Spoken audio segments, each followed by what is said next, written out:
Our top story, Pakistan is struggling to deal with the aftermath of last year's devastating floods and the skyrocketing inflation that the country is witnessing amidst rising terror threat. And now, adding to its woes is the International Monetary Fund's tightening scrutiny.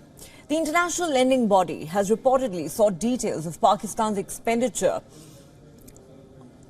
as far as its flood relief operations are concerned. According to Pakistan media reports, the IMF has demanded records of flood rehabilitation expenditures. This as talks between Pakistan and the IMF to revive $6.5 billion extended fund facility continues. Pakistan's Finance Minister Ishaq Dar has said it is expected that matters will be settled today. The remarks come at a time when the talks between Pakistan and the international lending body seem to have actually hit a snag. Reports suggest that the two sides are not able to reach an agreement on external financing estimates and precise domestic fiscal measures. The IMF mission arrived in Pakistan late last week for these talks, but so far negotiations have not reached a conclusion. Prime Minister Shehbaz Sharif has even said that the IMF delegation was giving Pakistan a tough time for unlocking the stalled loan program. Now, the funds are crucial for Pakistan's economy, which is facing a risk of default on its debt. Pakistan's foreign exchange reserves are plunging by the day and now covers imports for less than 3 weeks. Pakistan signed up for a bailout program in 2019.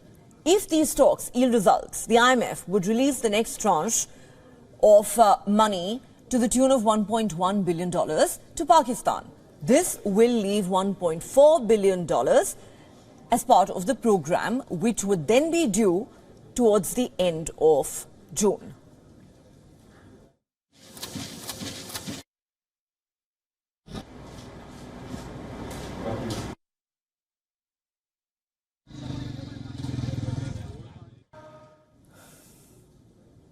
For more on this, we are now joined by our Pakistan Bureau Chief, Anas Malik from Islamabad. Anas, the Prime Minister of Pakistan says the IMF is giving us a tough time.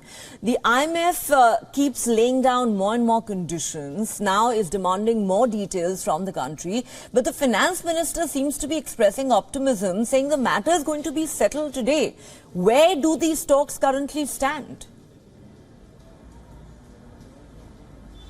Well, they've moved from one phase, that is the technical aspect, to the policy aspect, and there has been considerable progress. Pakistani side has been giving into IMF demands, including with regards to the issuance of the ordinance when it came to the declaration of assets of civil servants from grade 17 up to 22, and the assets of the dependents as well. So there seems to be some considerable movement on that. The Pakistani side is a bit optimistic now. At least they are a bit optimistic because today tomorrow is the last day of the talks, or in fact, sorry, my part on that, today is the last day of the talks between Pakistan and the IMF.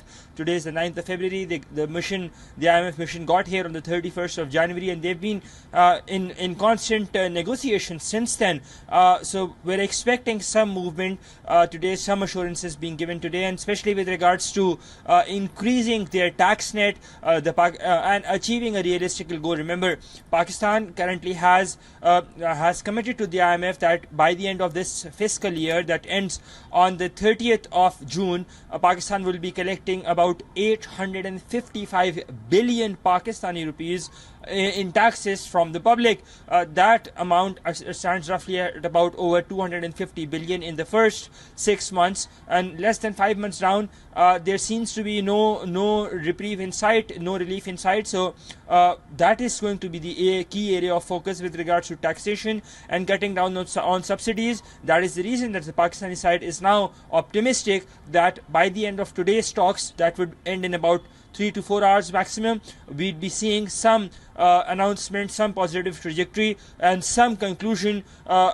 between the IMF mission that is currently in Pakistan and the Pakistani government, so that there can be positive trajectory movement in that board movement, a meeting that is to take place later this month.